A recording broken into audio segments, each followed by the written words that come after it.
What it is, Zach Line, Todd France, Matt Ryan, Aaron Donald. It is the Inner Circle podcast. The leaves are changing in Atlanta.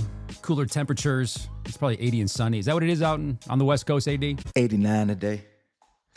So how do you get in the Halloween spirit if it's 90 degrees in the Costumes. fall? That's what it is. You see the decorations. You see the decorations. Decorations? We'll get to that. So, in the media, you have the first question, you have the final question. So I'm going to start out with the first question. Being that it is this Halloween week, if we're to do a candy draft, what's the number one of one? What's the one seed? The number one overall pick in the candy draft? I'm going Snickers. It's Snickers. boring, but it is good. Reliable, consistent, been around for a long time. Snickers. Respected. Todd? I would love to say chocolate almonds if that was a trick or treat candy, but it's not. I will go peanut M&Ms. I love peanut M&Ms. The one overall seed, peanut M&Ms. Wrong answer. AD? Yeah. Hey, that ain't bad. Snickers is my 2. Peanut M&M's is my 3, but I got to go Reese's. Reese cups. Yes, man. see, You got to AD? go Reese's. That's 1. Yeah, man. The one of one. I could go with all of those being one as well. So I'm good with all of those because those are my top 3, actually. You go. They're good, man. They are. Reese's are good. I feel like I'm the outlier in my family. Everybody else in my family would say Reese's won, but I don't know, man. Something to like. You put a Snickers in the fridge, or Same thing with it's Reese's. cold and it's coming out. It's good, man. You know what's good about Snickers now? They have not that only the mini bar, but they have like a mini one, which is even like a half of the mini. I had 2 of the half minis last night. They were good, man. It's a mental thing. Post dinner, it was really good. I felt good about it. Right. Like, You didn't I feel like really- you did anything. You didn't Nah. like feel like you really cheated or had a bad Probably meal. like 50 Yeah. calories. It's There perfect. you go. A little fix. You didn't have That's it. dessert. Had 2 minis. We're good. Life is good. Yeah, life is good for Tua and the Dolphins. We've been kind of hard on him on this show of late, but he balled out. 20 of 26, 205 and 4 touchdowns. So the previously 1-6 Miami Dolphins go into Atlanta and had the Falcons their worst home loss in 4 years. They win it by 24. And gents, with a little over 5 minutes to go in this game, it was 34-3. Mr. Ryan, how does this happen? How does 1 week we're crushing this guy as the leader of this team, chaos in South Florida, it's a total shit show, to him looking like Tua? Yeah, listen, I mean, I think there's a lot of factors as to why it happens. Number one, credit to Tua, credit to Mike McDaniel, right? Like they've been hearing the noise and trying, and credit to everybody else in the building too, of hearing that noise and, trying to kind of steady the ship. And I thought they did that. There's a lot of things, a lot of different directions I want to go when we start here. And some of it has to do with Atlanta, to be frank, right? Like, and how they performed. But I thought their scheme was excellent. And I know we're not, heavy into the X's and O's here, but I thought the scheme from Miami was excellent. The Falcons defense had been pretty good up until this point in the season. And they've played a lot of this 5 down front, like a bear front type of thing, AD, right? So there's 5 guys on the ball. And in the run game, they made a commitment. I think everybody, when they think about the Miami Dolphins, Mike McDaniel, they think of this wide zone scheme, right? So it's like outside zone or this mid zone. And they attack between either set of guard and tackle, right? They run behind those guys in the zone scheme.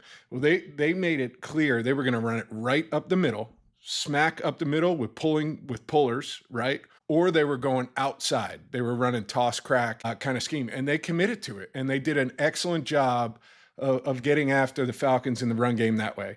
I thought they screened the ball extremely well, right? If you're trying to get a quarterback into rhythm, you want to throw a lot of screens. I thought they threw screens like very, very well, whether it be to the back or to the wide receivers. There was a commitment to throwing those screens. So I thought Mike did a great job of game planning, against Jeff Ulbricht's defense with the Atlanta Falcons and put Tua in position to be successful. But then it goes to the other side of the ball. And this is something, we were talking about the weather coming into it, right? It's been cold and rainy here in Atlanta. What was the weather Sundays at? It was cool. It was misty. Cold, It was windy, rainy. and rainy. What's the bugaboo on the Dolphins? That they can't handle. They do not Cold. take the show on the road, right? Cold, rainy, windy. But last I checked, Mr. Ryan, that roof was closed. Open the roof. Yeah, If you look at the Atlanta Falcons, right, and how they're built, You Michael were playing Penix chess is and I out, was playing checkers right there. I walked right into that thing. I feel like the show just started now. Go ahead. right? So if you're the Atlanta Falcons and you're playing against the Miami Dolphins, who played in Cleveland the week before, the week we were all talking about how bad they looked, right, and how disjointed that offense looked. It was cold, it was windy, and it was rainy in Cleveland. And that's kind of been the storyline of the Dolphins since Tua has been there, right? The inability to play in poor weather. And then on top of that, if you're the Atlanta Falcons, your starting quarterback's out. You've got Kirk Cousins coming in. What is the strength of your team if you're the Atlanta Falcons? Got to run the rock. Run the football. And your defense, right? Coming into it, the defense was highly ranked. So, like, if I'm looking at it, I'm thinking about all of the factors that you could put into it to give yourself a chance to be successful if you're Atlanta, right? Like, don't give them any hope. I would have opened that roof. I would have let it get wet. And I know they're big into, the fan experience and creating a great environment for the fans, but I think you got to give the fans a win. I think that's the most important thing you can give the fans is every opportunity for your team to be successful. And I don't know. I would have opened that roof. I would have made it ugly for the Dolphins. I would have given them, no hope, try to make it as difficult as possible. So I think they missed the mark on that one. AD, like from a defensive standpoint, right? The Falcons are ranked so high coming into this game, obviously get blown out. How do you, as a guy, if you were on that defense, how are you handling that? Not just post game and not going into the following week, but even during the game on the sidelines. Like, what's going on with you and the players and your teammates based on this kind of game? It's for sure frustration. You frustrated about it, right? To me, it's looking like a Falcons team that probably went in that game a little too relaxed, thinking we playing against a 1-5, 1-6 Dolphins team that ain't been playing, going on the offense side of the ball, thinking that was going to be an easy win. In the National Football League, you got to go about it every single week is going to be a tough game, no matter what it is, right? Sometimes you play a team that's 5-1. You go when they're locked in. Sometimes you got a team that's coming in 1-6. You get a little relaxed, right? And then that team come punch you in your mouth, and then it's like, what the fuck just happened? So you're disappointed, but the best thing about this game is, man, you got next week, right? You watch the film Monday, you move on forward, get your body back right Tuesday, come back to Wednesday, ready to work, right? And come Sunday, it's time to go back to work and trying to find a way to win a game and be better than what you did last week, because the reality of it, there's good games, there's bad games.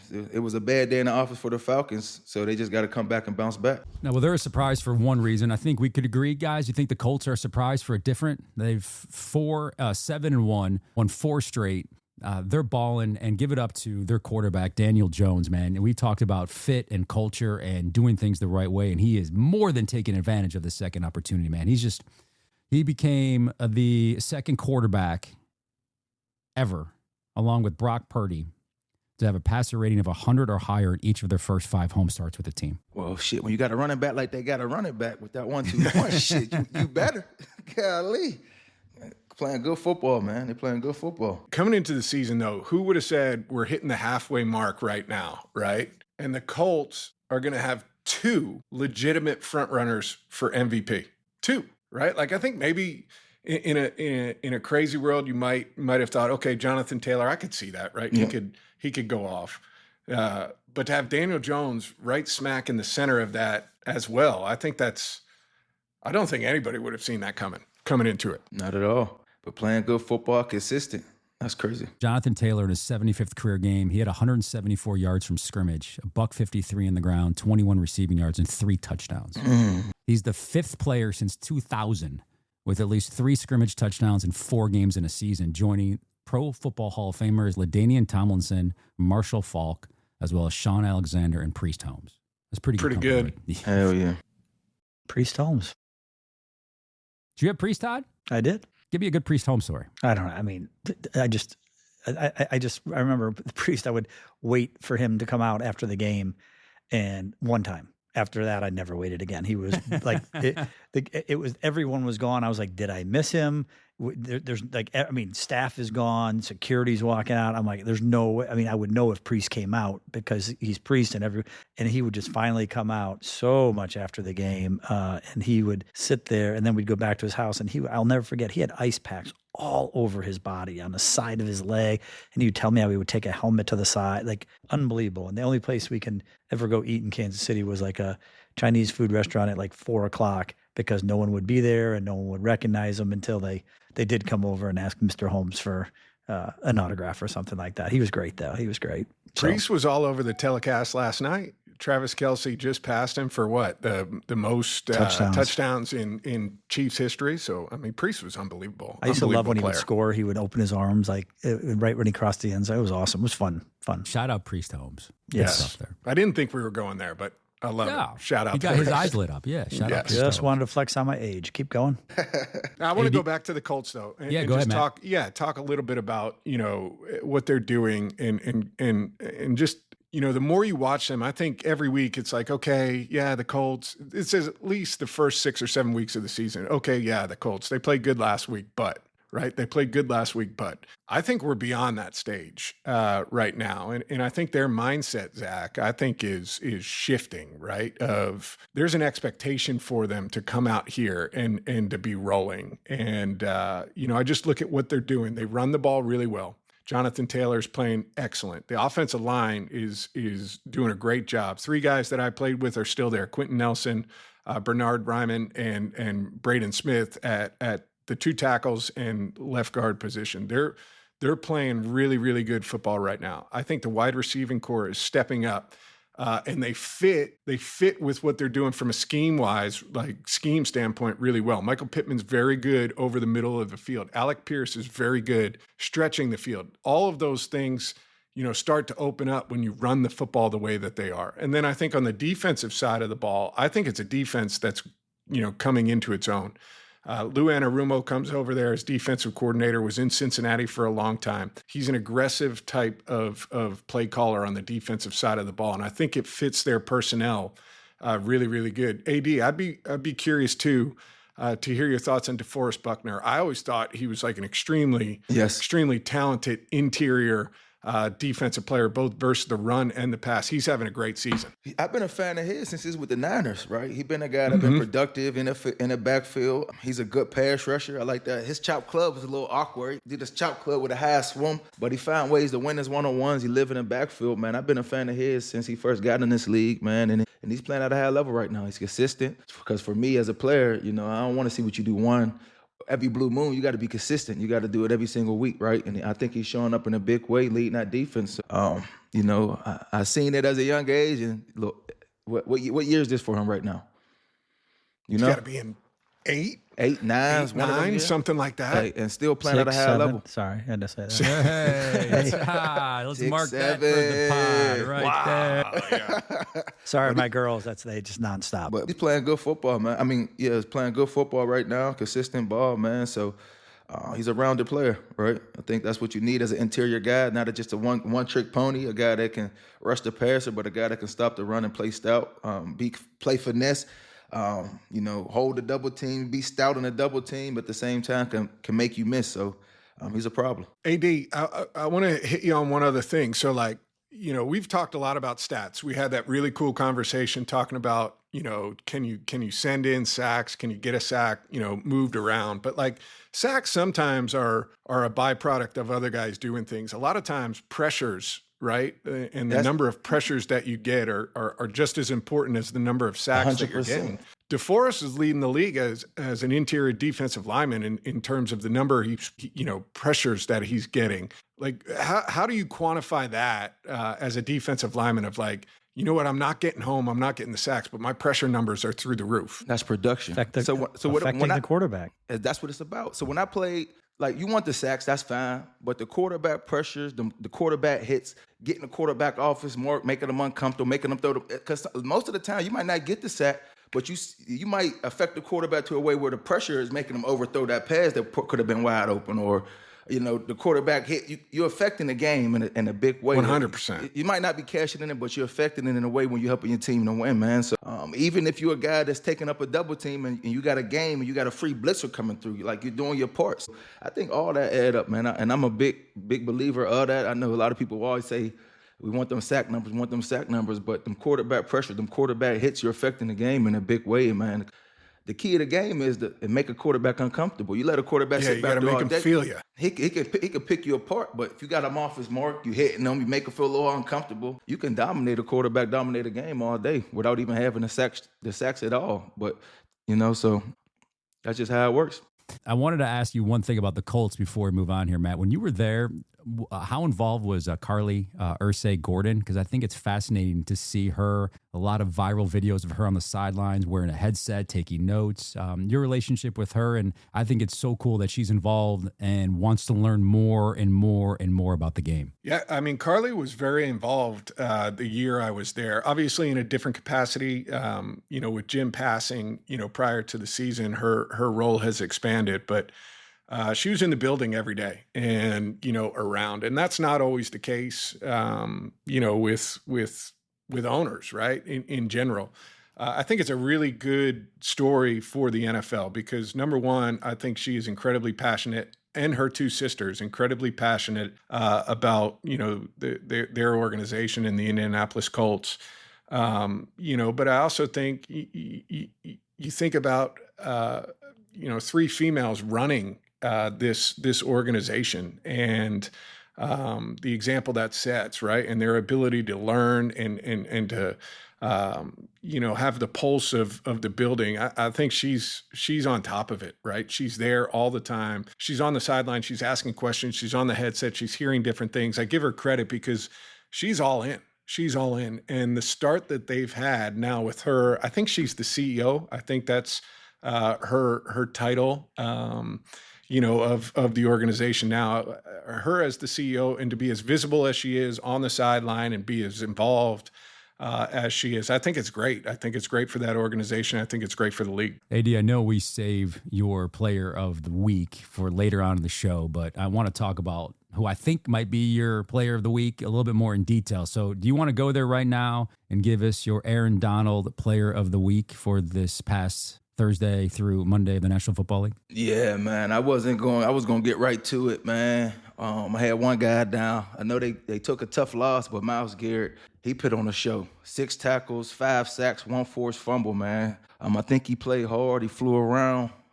Obviously not the outcome that he wanted or the team wanted, but he did his part. That's all you can do, is do your part to try to take over a game the best you can, but take all 11 on the field, right? Take the offensive side of the ball to score points, and it take all 11 around you to, make plays. Shout out to Myles Garrett, but I know the frustration coming from him. Whoa, clap it up for Myles Garrett. Let's clap it up for Myles Garrett. My bad, clap it up. The frustration coming from him, man, because as great of a performance he put on, it don't mean nothing if you ain't winning, right? The frustration's still there. A guy that had a lot of success in this league for a long time consistently.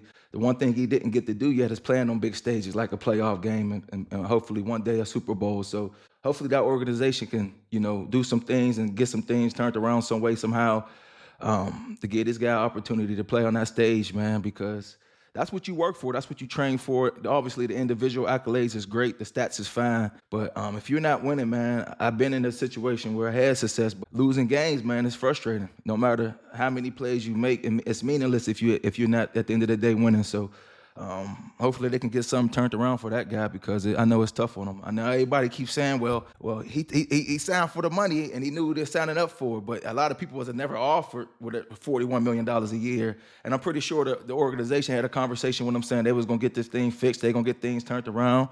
Their mindset is to trying to win, right? Because I know when I was there, when I was with the Rams, we're saying that we want to win for you, right? We want to win for you. We want to see you, win a Super Bowl, Aaron. And they did everything they needed to get the pieces to the puzzle to help us do that. Man, hopefully that organization can try to find a way to do that for him, man, because the Browns, since I've been alive, I ain't never see the Browns a winning team, man, ever. So I can't even imagine. So I want to dive into this because you bring up very good points, and we can see it from both sides. He slammed his helmet in this game. He was sitting by himself, Myles Garrett. He was frustrated. Franchise record 5 sacks. Just the 20th time in the history of football there's been a 5-sack game. Of the previous 19 guys, the player who had the 5 sacks, their team won 16 of those 19 games. The Browns lost by 19 to the Patriots. And afterwards, Garrett was asked to talk about his frustrations. It doesn't get any easier. Each week you ask me, so. How do you feel about your performance now? Does the loss diminish how you feel about your performance today at all, I guess? I would throw the whole performance away for a win. Easy to say after you signed a 4-year, $160 million extension when you asked for a trade back in February, and then in March you signed the deal. The Browns are 55-84-1 since Garrett arrived as the number 1 pick in 2017. They've gone to the playoffs just twice during that span. So walk me through it, Todd. If a star player at that level, AD's level, AD wants the bag, deservingly so. He also wants to play for a winner, understandably. So what is the team telling you to make your guy happy to get both things accomplished? Well, I mean, I don't think they're necessarily having to tell me anything. I think they're needing to talk to the player, especially in a situation like that. They can tell me whatever they want. It's the player. He's the one who's there. He's in the locker room. He's on the field. He's at practice. He sees the direction of the team. He knows the pieces they have, the pieces they don't have. And that conversation is going to be between him and the organization. Obviously, I'll negotiate the deal and get him the best possible deal. The reality is a player, not necessarily Myles, but a player like him at that level can get paid by whoever because he is who he is. The decision of staying there or going to somewhere else has to be, with that type of a player, that type of a veteran, a bright guy who's going to be having those conversations. He has those relationships. He has that trust to buy into what they're saying and also to be able to call BS on it if it's something that a player doesn't believe in. Matt, where do you stand on this? I think he's being genuine when he says he'd give up the 5 sacks to get a win at this point, right? Because the frustration sets in. No matter how good you're playing, right? When you continue to lose, I don't mean nothing. And just to fall short, the frustration is huge. But we weren't, I think it's hard to have an opinion on these things. As Todd was saying, when you weren't in the conversations that they were having, when you don't know what was being said or how it was being said. And it's easy from the outside perspective to say, you're not allowed to complain about losing when you took the money and you knew what you were getting into. But I think that rubs me the wrong way as a former player too, right? In the discussions that they had, maybe things did go the way they said they were going to go in terms of acquiring people, or maybe they didn't.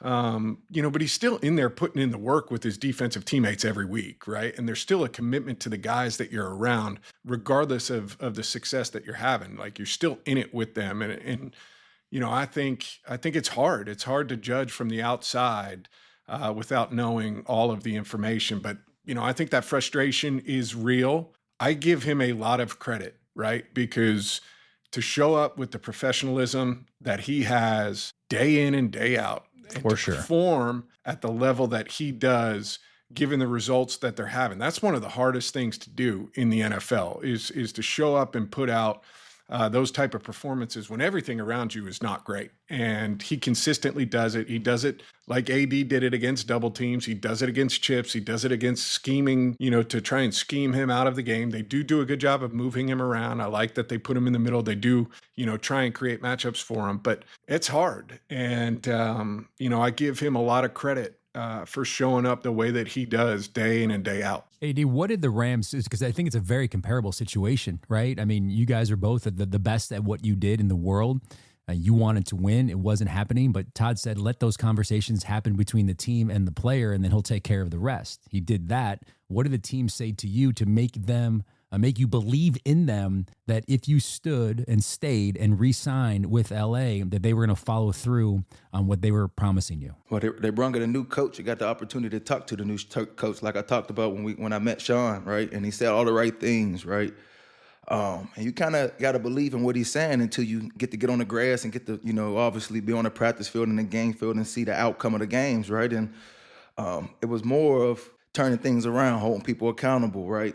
Changing this organization around from a losing team to a winning team. And it's like, you never know what to expect until it's time to put it on film, right? And then obviously you play the season and you see the outcome of the season, and then you get to play in a playoff game, even though Matt fucking beat me in my first playoff game. But I'm saying, but you get the experience that, right? And then I'm like, this is what I'm working for. This is what I train for, right? Obviously the individual accolades, it's a blessing to accomplish those things, but it's meaningless if you don't make it to playing these type of games on this stage, right? Because that's what you work for, right? Them being them big playoff games. Because playoff football is different than regular season football, as you know, Matt. It's way more intense. The game seems faster. Everything is just amped up 10 times more, right? And just fast forward to an NFC championship and then a Super Bowl. Them are the stages you want to work and had opportunity to play on, man. And when you're a veteran guy that had the All-Pros, the Pro Bowls, the Defensive Player of the Years, it's like, what haven't you accomplished yet in this league, right? And that's, damn, I ain't never really, did the Browns play in the playoff game? Did he get to play in the playoff game yet? Myles Garrett, Did they go once? Did they I go think once? they won, but they lost. Under Stefanski? Yeah. But I'm saying to play in a playoff game and win and really be a competitive team to have an opportunity Build on it. To build on it. Like to not get to experience that, man, it's like tough. It really is tough, man. So I know they probably told them all the right stuff. But shit, they want. I think they had to, because to Todd's point, he probably could have got that money elsewhere. So he was buying. He wanted to, bring a. But I championship. I don't think they would have let him go easy. They wasn't gonna let that guy just go. I think they would have fought it. They wouldn't have just. So his arms was tied. As much as he would have said this, I think they would have, started playing hardball with him or do whatever they. But it wasn't gonna be an easy walk away from him. That's their franchise player. They need him. Hey, Todd, how does it affect a player's potential upcoming deal when he's performing at a high level, but the team is not good at all? I mean, I've never had a guy get compensated on a contract based on team performance. It's the individual. I mean, it doesn't hurt for owners and stuff to want to spend money when the team is doing well, but obviously sometimes they're forced to spend money when they're not doing well. But it's not as much about the team. If he is individually playing well, he's not going to be penalized necessarily for that. It's his production, and that's the type of conversations that we're having and what he brings to the table. But the opposite can be true, right? Of being a role player on a part of a good team, right? And that escalating it. Because I agree with you. I don't think you get docked as a player if your performance individually is really good, but your team performance is maybe not the same, right? I think teams that are looking to win look at guys like that and say, listen, that's a value add for us. I really feel like we can have him be a part of what we're building over here. Or the organization saying, hey, we're trying to turn around. We know what you're doing. We want to keep you. We understand your value. But I do think the opposite is true when you're part of a winning culture, right? And you're maybe a role player or somebody that is a backup or whatever that may be. I think your value spikes a little bit from the opposite. Not only spikes with your current team, but actually as a free agent, a lot of other teams have interest in you because they want you to bring whatever that culture is, whatever that winning mindset is and that attitude into their building. So from that standpoint, for sure, there's added value and that type of stuff. I'm talking about a guy who's a highly productive guy. 100%. He's going to get paid based on his production, win or lose. But yes, there are 100% other factors that come into play that can help, like to your point, boost a guy who might get just inflated, may not have all the stats and production, but he's a good role player, fits in, and other people want him in their building too. As we get closer to the NFL trading deadline, Todd, and someone's coming to you this time of year, what's the number one stumbling block? I mean, there's a lot of stumbling blocks. I mean, putting two trades together are not easy. First and foremost, you got to get your current team willing to move on from you.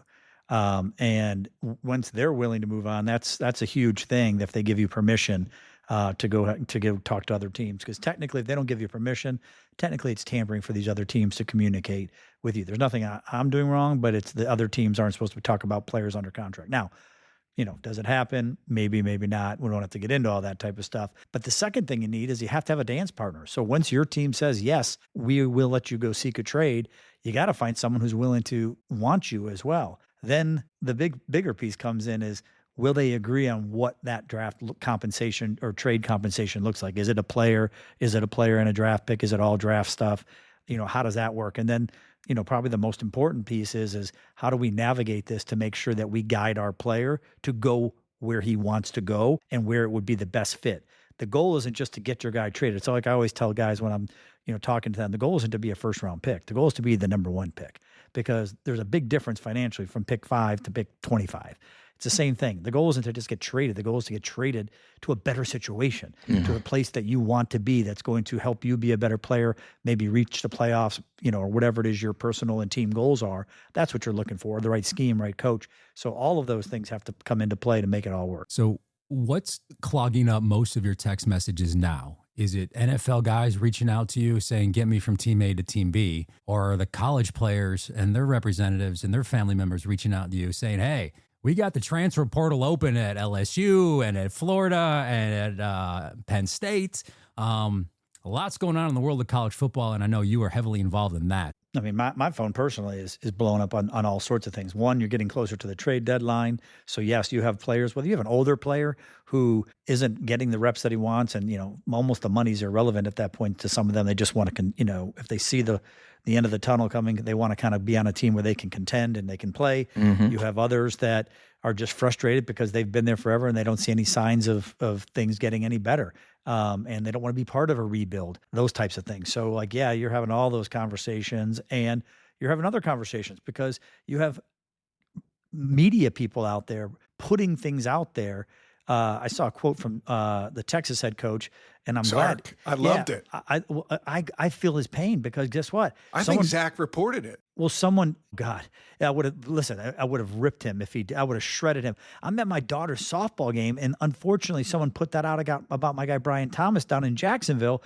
It's not just a tweet that you put out. The amount of work, it's like an hour and a half. For those that are listening or those are watching that don't know the tweet or what happened, educate us on what went down. No, it's just someone tweeted out about, okay. I don't remember. Sark's was about whether he's going to be a coach at another team or go to an NFL or whatever It was reported that Sark's agents had reached out to the Tennessee Titans, I believe, that he had interest in coming back to the NFL. Business in the NFL. Right. Correct. And mine was someone just saying that, the Jaguars were taking calls and looking to potentially move Brian Thomas, but it was highly unlikely or whatever. Do you know what that does? Well, first of all, I'm glad I got to see it first because I like to be proactive with my clients. I want to let them know, hey, I saw this, I'm on this. And I did. I immediately had to communicate with the general manager, and we got on the same page. Then I communicated with the player and let him know, and then I communicated with the family, and then the player had questions because, he feels some sort of way, so you want to make sure that you're communicating with him.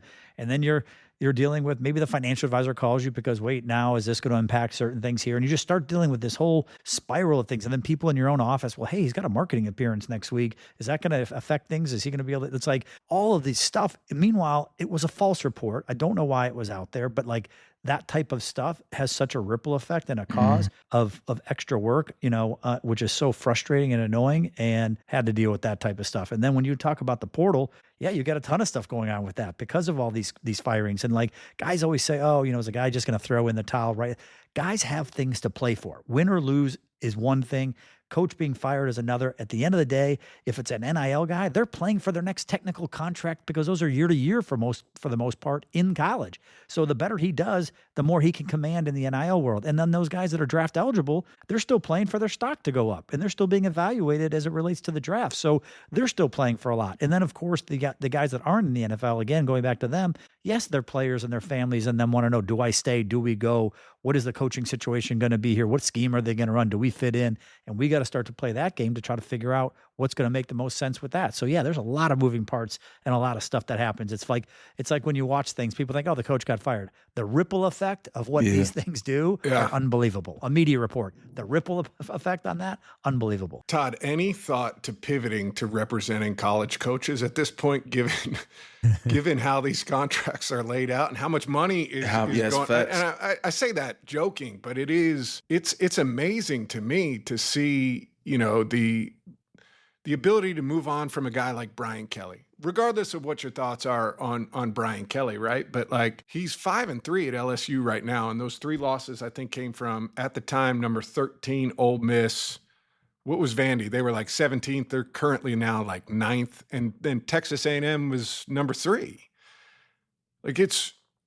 The leash is short. The pressure is there. There's obviously there's other moving parts with all those types of situations. I mean, there's other factors and reasons behind it. But what I love about the coaching thing is anyone puts out a rumor that they're looking at another coach, another team wants him, boom, instant leverage to go back to the table and get another deal. So I have a question for you on the media side. So obviously, Brian Kelly's getting fired. Don't you think it's kind of low to park yourself outside of the parking lot? You're not at the building. You're not in the parking lot. You're not having contact.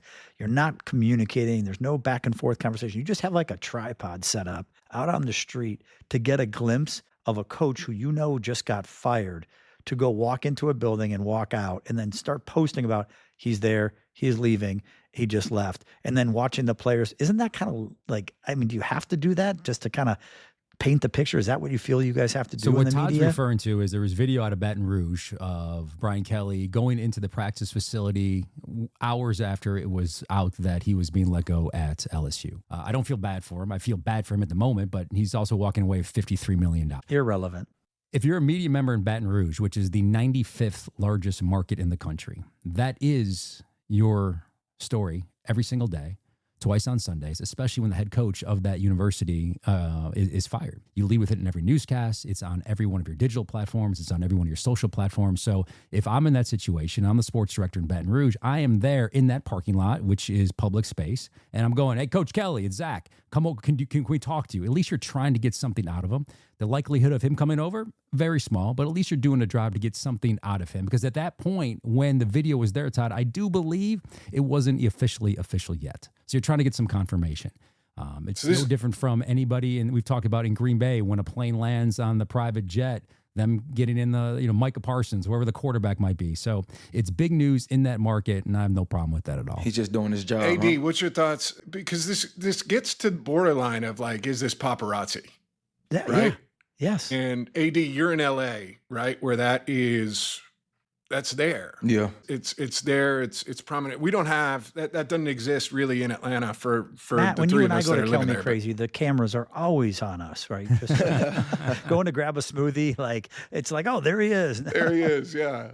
Come with the that's territory, exactly though. what it's like. They come with the But territory. they're not doing that every day. They're doing it when news moves, right? The two most important figures, Louisianans would probably say in that state, are the governor, the head coach of the and the quarterback of the Saints, and then the head coach and the quarterback of Louisiana State University. So when you're getting to fired, Zach's defense, right? Like I agree with you on you're coming in and out of the facility. you broke up on me. Can you say that one more time?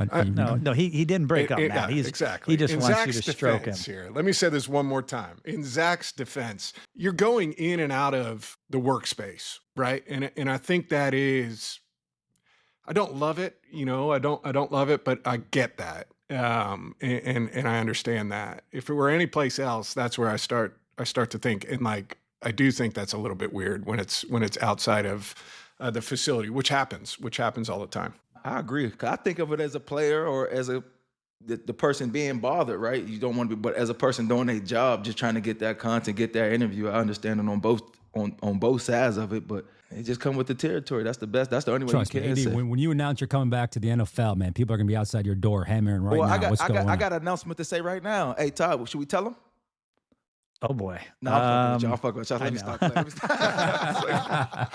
Oh shit! Here we go. No, let me stop. Live on the Inner Circle. That's perfect. Hey, the last thing we can kind of put a bow on this, and it'll circle back all the way to the beginning with Sark. I thought Sark's comments were excellent after the game. And Zach, I don't know if you saw them, but I thought the way he said it, and I don't know if any of you guys saw these, but I'd encourage everybody to go back. I thought he was passionate about it, right? And passionate about his team and having, to just get in front of it for his team and his enthusiasm for what he's doing, the job that he has now or whatever. But then also and this is a question maybe I have for Zach, but like, the entire press, for lack of a better term, taking somebody's report as fact and then running with it, and his disdain for that, and I thought the way he handled it was spot on. And I'm biased. I love Sark. He was with us 2 years in Atlanta, but I thought the way he handled it was really, really good. To me, it's a whole episode of the Inner Circle, because we mentioned moments ago how Lane Kiffin is going to be paid in this next cycle. Why? Because rumors will get out there that he could be interested in this and he could be interested in that. And who's leaking that information? His team. When Todd is trying to... Oh, stop it. I'm just kidding. Go ahead. So, these teams, when I talk about the teams, I'm talking about the player, the agent, their team are putting out a narrative that they want out there to increase leverage, just like the coaches are. So as the media, you're trying to figure out what is fact, what is fiction, and get to the bottom of it, but you have to chase every morsel. So if Lane Kiffin is reportedly up for the LSU job, you got to track that down. And I think, Todd and, the best at what they do play it perfectly, Matt. I think it really comes down. It's hard to To navigate. Curious on your end, then what is the verification process of like, Call 'em. yeah, you need to hear it. You need to hear it. We can talk about the Buffalo Bills. Why not? James Cook, 216 yards, 19 carries, 2 touchdowns, and a 40-9 win over Carolina. When you have a running back like that, Matt, dominating, does that change your mentality of, all right, I mean, can you sense in the moment that someone's in the zone and you talk to your OC like, listen, man, this is working. We're feeding this guy. I know we had a game plan to do X, Y, and Z, but can you sense in the moment that something's feeling on fire? Oh, for sure. For sure. Like I remember early in my career, we had some of these big games with Michael Turner, right? And he would go for, 180, 200 yards. He had a handful of those. That's crazy. Early in my career. And it's less the conversation of quarterback going to the OC saying, hey, man, I know it's usually them coming to you saying, hey, man, I know you want to throw the ball, but shit ain't happening today. He on fire You're right turn now. around, you're going to hand this thing off, and we're going to keep running the football. And so you definitely feel it as a player. I think, it's interesting to me. James Cook's been really productive the last 2 years and has been really, really good in Buffalo. I don't think they get enough credit. I don't think he gets enough credit. And I don't think the Bills get enough credit for what they do in the run game, because Josh Allen is so dynamic and makes some of these plays. And a lot of the storyline is driven around Josh, and rightfully so. He's so good. But their run game is really, really good. One of the things that makes Josh so great is his ability to play the game any way you need to play it, right? If it is a gunslinging, go out there and fire it 45 times, 50 times. He's comfortable in that space, but he's also, selfless and understands how games are shaken out. And it feels like to me, though, the Bills, we talk about good football teams beat the teams you should, right? And the Bills, outside of that Atlanta game, I feel like the Bills just take care of business against the teams they should, week in and week out. And if they get a lead, they put the foot on the gas and they're able to bury teams they should beat, probably as well as anybody else. And you go through the year, I mean, they had that great game to start the season, comeback win versus the Ravens. But then they've had some teams that maybe, aren't as good as some of the top of the cream of the crop. And they just put their foot on the gas, and they're going to end up winning by 10, 14, 17, in this case, 30, whatever it was. They're extremely good in that regard, I think, and that speaks to, we were talking about Atlanta, before, and being a young football team, immature football team, maybe in some respects. That's a veteran team. A veteran right, team. AD? You could tell. A veteran team, the leaders that played in them big games, that know how to prepare, that know how to stay locked in.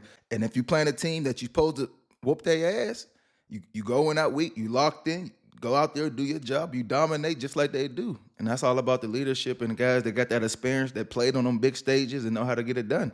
Playing good football. They're a playoff to contending team. Hopefully, we'll see what they can do and become a Super Bowl team. But when you got a team like that all put together from offense, defense, to special teams, good things tend to happen. I think the concerning news coming out of Buffalo is Ed Oliver, right? I think it was bicep that Todd could probably speak better to it than me. But I looked at the injury report this week. It's I didn't know if did he go on IR? I haven't seen if he's gone on IR yet or not, but he's going to be out for a minute. And I think that's a huge concern, because I do think the number one issue, at least when I watch him, AD, and I wonder if it's the same for you, is their ability to stop the run on the defensive side of the ball. Yes. I think they're a little light in the front seven. They built for pass rushing. That's what it is. They 100%. built for pass. So you better get that lead. Yes, exactly. But they got to be better. Like I said, to be the contender type of team and to get to where you want to get to, you got to be around the defense. You can't just get after the quarterback, because they're going to be them tough games where you're going to have to stop the run. You're going to play a team that's going to try to pound the ball, right?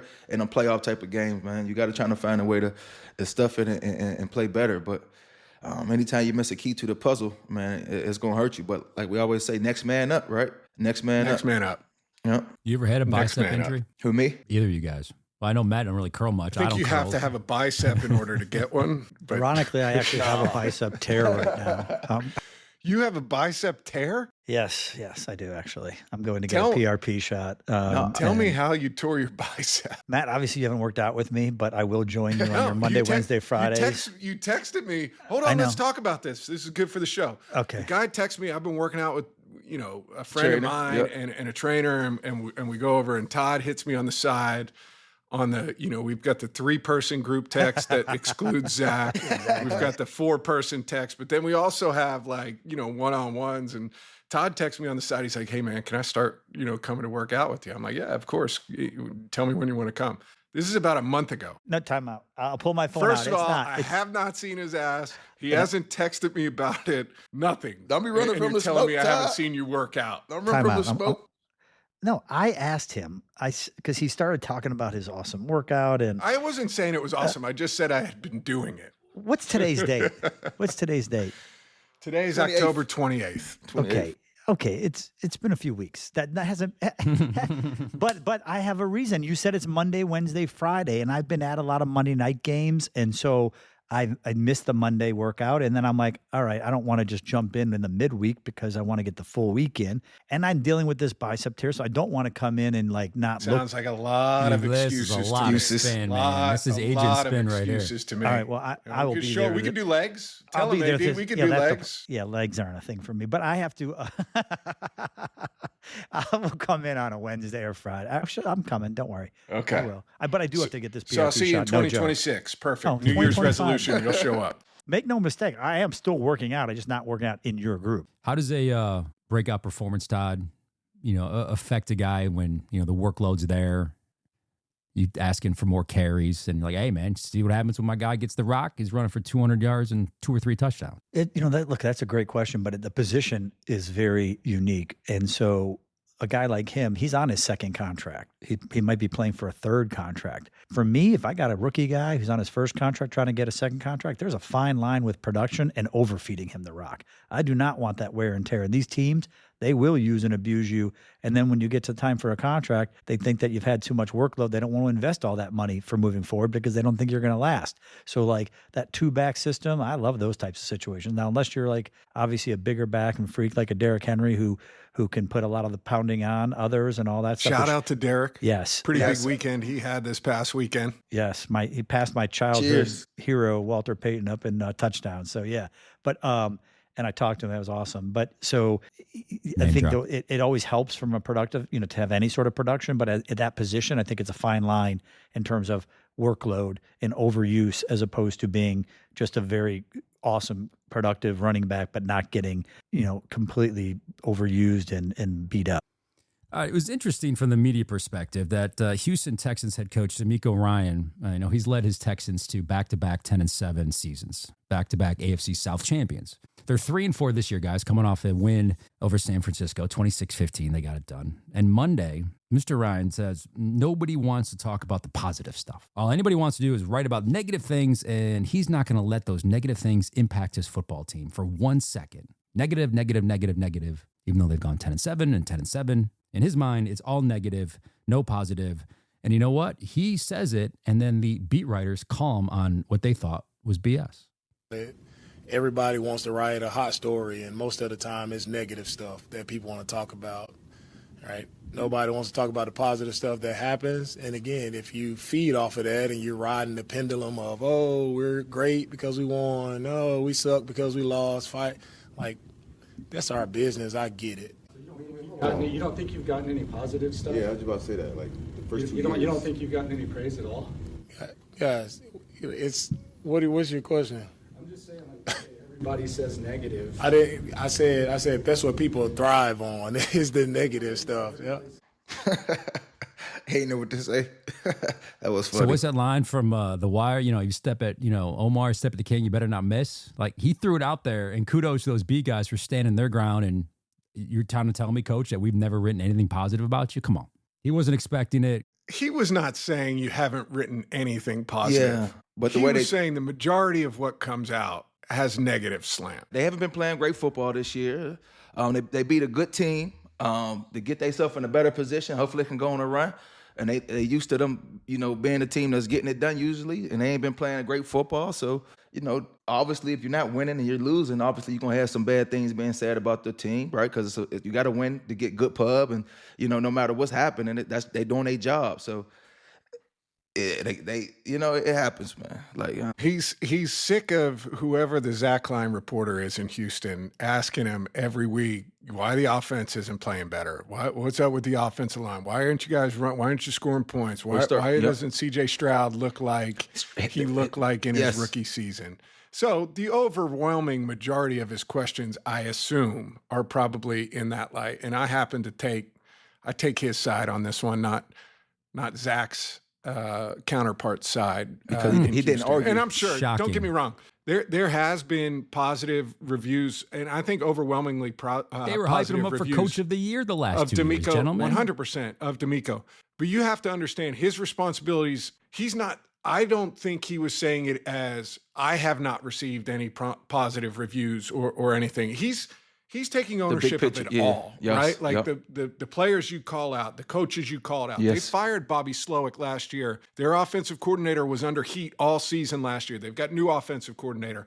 I'm sure he's been asked about the slow starts of that. I think DeMeco's taking it from the perspective of I'm the leader of the team. Yes, I am the leader of this building. Yes. I take all of the criticism about my players, my coaching staff, the front office, whatever it may be. I take that as personal criticism, right? Because I am the one that's out in front of it. So I get that, from the coach's perspective. Sure. But I do think it's fair. I think both sides of it are fair. Listen, to me, if you're asking me a preferred setting for these conversations, I don't like the podium, then the space, and then the tables. When I first got in this business, you were there, and you were all together, and there was less kind of friction. It was less kind of get you stuff, and it was a conversation, and you could have that the dialogue with DeMeco and kind of get into it a little bit. And it wasn't personal; it was just trying to understand one another. And I think at times right now, it's too much friction. Am I wrong on that? Well, I think it's interesting, Zach, because I think back to our interactions, right? Of how many years? 14 years of kind of being on both sides of it.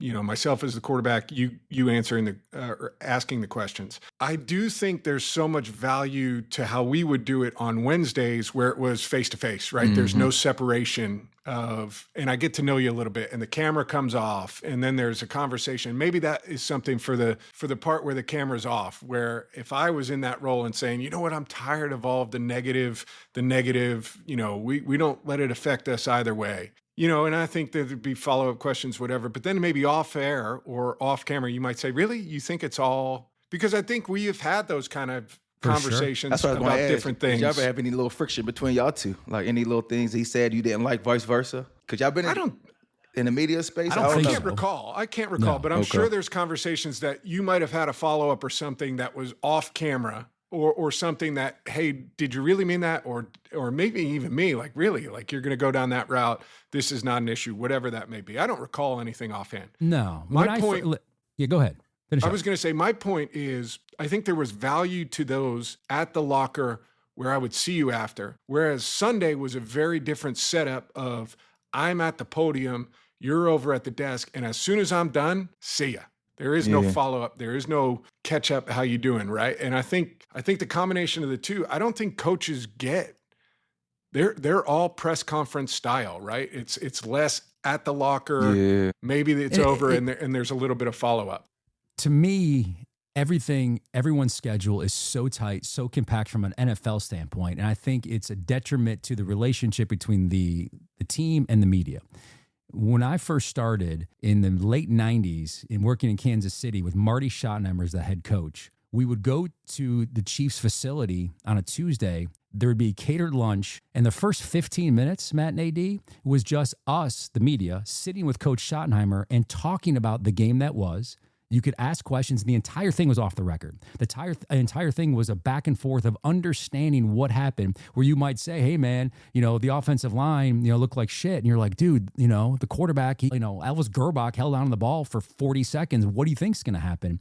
And it helped you frame your questions better and an understanding after spending that 10, 15 minutes with the coach about what really was going down. We don't get that anymore. There's no way Raheem Morris or Sean McVay or any of these coaches is going to spend 10 minutes with the media off the record educating us on what really went down. So it's a shame, because it was really beneficial, especially for a young pup in this business, learning how things work. Yeah, I agree with you. I think it works both ways too. Like, I think there is value to, and it's not necessarily off the record or on the record or anything like that. I think there's value to knowing, knowing the people that are there on the day to day, right? Mm-hmm. Because Zach, I would say this, like, I guarantee you there's stuff that I said to you after it was over being like, I don't think you're on the right track. Like, I think this, you know, and don't put me on the record for any of this, but I don't think that's the storyline here. I think it might be something completely And it's different. helpful. And it's based on trust and based on relationship. It happens, you know, it definitely looks, if you're there in the locker room, that's why I always tell people, you got to go, you got to show up, you got to answer tough questions, honest questions, fair questions in your mind. And if it's not, at least you give the individual a chance to pull you aside and say, listen, man, I thought that was over the line. Explain yourself, talk, and move on. That's all we're trying to do here. Speaking of moving on, how about a 2-minute drill, Matt? Let's get it. Now, you're going to have to go on the record for these. There is no off the record. You got to answer. Let me get this clock dialed up. All right, 2 minute. It's starting. Let me flip my page. All right, Halloween edition right here. Let's start. All right. We already talked about our number one candy. I'm going to say, Todd, you're going to start least favorite candy that you would get in your Halloween, whatever it is, pillowcase or bucket. Oof. Any like sour stuff. That's not my thing. How about you, AD? Least favorite candy? Butterfingers. Zach? Sour Patch Kids. Okay. All right. Let's start with Todd right here. Where does Halloween rank in terms of holidays? I've never been a big dress up guy until I had kids and they just forced me to dress all the time. A real quick thing, my best thing I ever did with the kids is, and my wife was not happy about it, but they were dressed as princesses and they wanted me to be, Prince Charming. So I literally got the best Prince Charming, like Disney quality outfit. And I actually we walk out of the house to go down the driveway to the street and my wife just like punches me because she sees that I have horse and carriage out there all. I remember you told me about that. And we literally took the kids with a horse and carriage like all down the street. Of course you did. Oh, That's it was dope. unbelievable. And then, that hill, Matt, by your old house, going up that street there, Yeah. there was a house party on the lawn there. And like, Dude, it was probably key to have a horse and carriage. That was an awful neighborhood to walk. it was with little kids, it was a screeching noise. The music comes to a stop and everyone's like, what is that? And all the parents were like, oh my God, it was great. Well, meanwhile, I ended up doing it 2 years in a row. But go ahead. Next thing. Sorry. All right, AD, best Halloween costume you've ever had. Ooh, just my football equipment. That's all I did. All I wore was my football equipment. And then when I was a kid, hey, 2-minute timeout, so I can tell my little story real quick. I used to have to wear, so my older brother. Todd took up Yes, the entire time. I need a with this timeout. horse We had and one carriage timeout story. left. We had Keep timeout going. left. Go. That's So, right. We With burned one. Halloween, I was the youngest, so my older brother used to make me go around 2 times. The first time I had to go in my football equipment as a kid, and then they'd give me like a screen mask, and that'd be my second time going around. So I get candy for myself, and then I gotta get candy for him. So that's what it was. So Those screen masks, they played, man, for a long time. If you were a kid that was born in the 80s or the 90s, you could wear that thing all the time, and it always worked. 100%. All right, Zach, how about you? Best Halloween costume? I hated my mother for it at the time. She made me dress up as Raggedy Andy, but I love it to this day. So much love, Mom. And who would have thought that 30, 40-something years ago that your son would be praising you on a podcast with 2 Hall of Famers and Todd about Raggedy Andy? Matt, what about you? Give us All one. right, 2 minutes is up. I kind of like my mom one year maybe dress up as a gumball machine. So they got a clear trash bag, blew up balloons, and put me in red sweatpants, and I was a gumball machine. That was probably the most creative one That is awesome. that I ever fantastic. Yeah, never did. was a Favorite. I'll be texting your wife for pics. Go ahead. Yeah, I don't know if my mom has that one, but my favorite Halloween costume was with Sarah. She dressed up as Larry Bird, and I went as Kevin McHale. And we had wigs, we had mustaches, and we had the old school Celtics with the short shorts and kind of the thigh or the calf high socks with the green stripes around them and some Converse. That was probably our best Halloween costume. That's epic. awesome. We got to get those. We'll get them on our social medias. Let us chime in what you had for your holiday as a kid. And Todd, if this agent thing doesn't work out, you could go to Hollywood. Maybe AD, you got some connections, and be a sound effect guy. I mean, that gallop. Can you do that gallop again with the horse? I mean, clap That was it good. up. That was really good, man. That was really good. That's what it sounded like. It was pretty obvious. We started off the show with the first question about Halloween, and we're going to wrap up with the final question. Big candy bars, or are you going with the 2 extra small minis when you guys go for Halloween? What are you leaving at the front door? Big Big bars, candy little bars. Big candy bars. Big candy Big bars. candy bars AD? for sure. Big candy bars, man. Big candy bars for the kids. Making sure they done them right. So Todd's big not candy leaving any bars. candy. No, my wife is definitely leaving something good. I can tell you that. Which Lunchables. Todd turns the Lunchables. lights off. Turns the lights off. Keeps the gate shut. Get away from my house. That's what Todd does. Yeah, that's exactly right. as a journalist, you could quote someone and it's correct. Todd France, quote, keep the gate shut. You heard there from Todd France. I'm just quoting the man. For Todd France, Matt Ryan, AD Aaron Donald, I'm Zach Klein. Have a wonderful Halloween. Hit us up soon. See you next week on the Inner Circle Pod.